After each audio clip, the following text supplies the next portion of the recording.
जब भी दुनिया में दलित, शोषित, पीड़ित और पिछड़ों के उद्धार एवं उनके उन्नयन की बात आएगी, बाबा साहेब डॉक्टर भीमराव अंबेडकर जी का नाम अवश्य जुबान पर आएगा। सामाजिक, आर्थिक, राजनीतिक, शैक्षणिक, औद्योगिक और संवैधानिक बहुत से कार्य बाबा साहब ने किए हैं, जिनके लिए शोषित और दलित समुदाय बाबा साहब को सदैव याद करेगा। भीमराव रामजी अंबेडकर डॉक्टर बाबा साहेब अंबेडकर के नाम से सुप्रसिद्ध हैं। लोकप्रिय भारतीय बहुज्ञ, विद्वता, अर्थशास्त्री, राजनीतिज्ञ और समाज सुधारक भी थे। दलित बौद्ध आंदोलन को प्रेरित करते हुए उन्होंने आंदोलन चलाकर अछूतों के साथ सामाजिक भेदभाव के विरोध, महिलाओं और किसानों के अधिकारों का हर समय समर्थन करते रहे। बाबा साहेब का जन्म मध्य प्रदेश के मऊ में 14 अप्रैल 1891 को हिंदू धर्म के एक महार परिवार में हुआ था। पिताजी का नाम रामजी मालोजी सकपाल और माताजी का नाम भीमाबाई था। बाबा साहेब अपने माता पिता के 14वें संतान के रूप में जन्म लिए थे। इनके पिता रामजी मालोजी सकपाल सेना में सूबेदार थे। वह सेना में रिक्रूट तौर पर भर्ती हुए थे और बाद में वह उनके पदों को बढ़ते बढ़ते सूबेदार हो गए थे। बाबा साहेब के दादाजी का नाम मालोजी राव था। वह अम्बावाड़े गांव के निवासी थे। मालोजी राव की 4 संतानें हुई।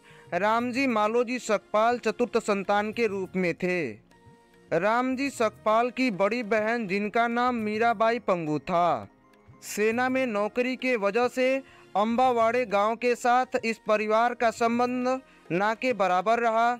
इसलिए मीराबाई पंगू रामजी सूबेदार जी के साथ रहती थी। रामजी सूबेदार एक शिक्षित मनुष्य थे। सेना में भर्ती होने के बाद उन्होंने अंग्रेजी भाषा का अध्ययन प्रारंभ किया। ईस्ट इंडिया कंपनी का एक बहुत ही अच्छा नियम यह था कि सरकार की सेना में सैनिकों को और उनके परिवार को, छोटे बड़े सबको लाजिम तौर पर शिक्षा दी जाती थी।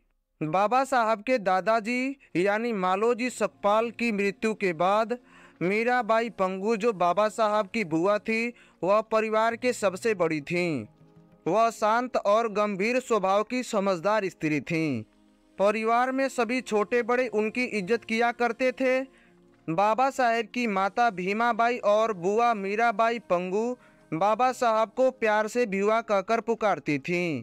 बाबा साहब के पिता रामजी मालोजी सकपाल 25 वर्ष की नौकरी के बाद सन 1894 में रामजी सकपाल सूबेदार सेना से निवृत्त हो गए थे। ईस्ट इंडिया कंपनी के तरफ से उन्हें 50 रुपये मासिक पेंशन मिलता था। वह परिवार के साथ अम्बावाड़े के पास दापोली आए, परंतु वहां का वातावरण भीमाबाई को पसंद नहीं आया। फिर उन्होंने बच्चों के पढ़ाई को ध्यान में रखते हुए बम्बई में रहने का निश्चय किया, परंतु बम्बई का खर्च पेंशन के 50 रुपये से पूरा नहीं हो सकता था। इसलिए उन्होंने बम्बई में नौकरी के लिए पत्र भेजना शुरू किया। बम्बई में तो नौकरी नहीं मिला, परंतु सतारा में PWD के दफ्तर में स्टोर कीपर का काम मिल गया। सन 1896 में रामजी सूबेदार परिवार के साथ दापोली से सतारा आ गए। उनके 14 संतानों में से केवल 5 ही जीवित थे। बालाराम, आनंदराव, मंजुला, तुलसी और भीमराव। बालाराम की शादी हो गई थी और वह नौकरी के कारण पिता रामजी सकपाल से दूर रहते थे। मंजुला और तुलसी के भी विवाह हो चुके थे। बाबा साहेब 6 साल के हो गए थे। वह अपने शरीर से काफ़ी तगड़े और स्वभाव से शरारती भी थे। वह हमेशा खेलने और खाने में मशगूल रहते थे। सतारा में कैंप स्कूल में बाबा साहेब के बड़े भाई आनंदराव पढ़ रहे थे। उसी स्कूल में बाबा साहेब डॉक्टर भीमराव अंबेडकर जी का दाखिला हो गया। इसके बाद रामजी सूबेदार की सतारा से गोरेगांव बदली हो गई। वह अकेले ही गोरेगांव रहने लगे थे। इधर माता भीमाबाई बीमार हो गई और दिन प्रतिदिन उनका हालात खराब होता गया। गोरेगांव से उनके पिता रामजी सूबेदार को बुलाया गया। इलाज भी कराया, परंतु उनके तबीयत में कोई सुधार नहीं दिख रहा था। एक दिन सारे परिवार को रोता छोड़कर भीमाबाई चल बसी। माता भीमाबाई की मृत्यु से सारा परिवार अनाथ जैसा हो गया था। कई दिनों तक बाबा साहब ने अपने माता को याद करके रो पड़ते थे। भीमाबाई के मृत्यु के पश्चात घर परिवार को संभालने के लिए मीराबाई पंगुक एक स्त्री के रूप में थीं। आखिरकार रामजी सूबेदार जी ने परिवार की वर्तमान स्थिति को देखते हुए उन्होंने जीजाबाई नाम की एक विधवा औरत से पुनर्विवाह कर लिया। बाबा साहब को जीजाबाई एक माता के रूप में मिल गईं। धीरे धीरे पूरा परिवार माता भीमाबाई के शोक से बाहर निकल पाया। बाबा साहब धीरे धीरे बड़े होते गए। वह एक चतुर लड़के थे, परंतु उनको पढ़ने का शौक नहीं था। स्कूल में जो पढ़ाया जाता था वह पढ़ते जरूर थे, लेकिन उनका ध्यान खेलने की ओर अधिक रहता था। इस प्रकार बाबा साहब की पढ़ाई होती थी। उन दिनों स्कूलों में छुआछूत का भेदभाव चलता था। गांव घरों में छुआछूत का भेदभाव तो था ही था, बल्कि स्कूलों में भी था। बाबा साहब और उनके बड़े भाई आनंदराव जी को स्कूल के सवर्ण हिंदू विद्यार्थियों से दूर बैठना पड़ता था। सवर्ण हिंदू विद्यार्थियों के साथ बैठना मना था। यहाँ तक कि बाबा साहेब को बैठने के लिए आसन भी घर से लेकर के आना पड़ता था। महार जाति में पैदा होने के कारण बाबा साहेब को स्कूल में रखे सार्वजनिक मटके से पानी पीने का अधिकार भी नहीं था। स्कूल में प्यास लग जाए तो स्कूल का चपरासी दूर से पानी डालता था और बाबा साहब पानी पी पाते थे।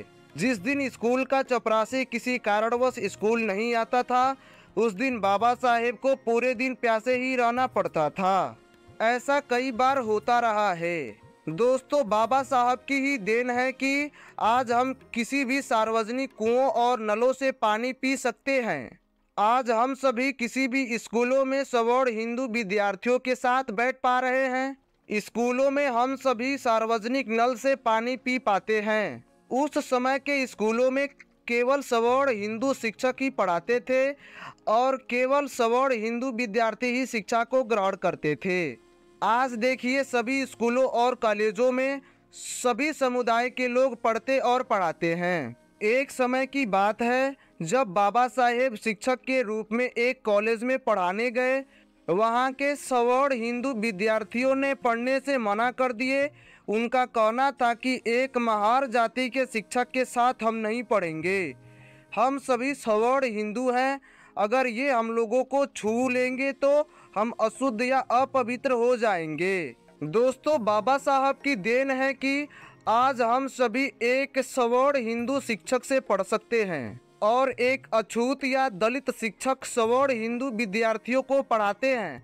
ये सब बाबा साहब की देन है। दोस्तों, संविधान और कानून के रहते भारत की वर्तमान दशा ये है, तो सोचिए मनुस्मृति के जमाने में क्या परिस्थितियां रही होंगी। दोस्तों, बाबा साहेब डॉक्टर भीमराव अंबेडकर जी के जीवन दर्शन का ये पार्ट 1 वीडियो है। बाबा साहेब की संघर्षमय कहानी को एक वीडियो में बता पाना बहुत ही मुश्किल है, इसलिए हम अगले पार्ट में कुछ और रोचक तथ्यों को आपके सामने लाने के लिए पूरी कोशिश करेंगे। दोस्तों, वीडियो में दी गई जानकारी आपको कैसा लगा, आप लोग कमेंट बॉक्स में ज़रूर कमेंट कीजिए। वीडियो को लाइक कीजिए, चैनल को सब्सक्राइब कीजिए और अपने दोस्तों तक ज़रूर शेयर कीजिए। धन्यवाद।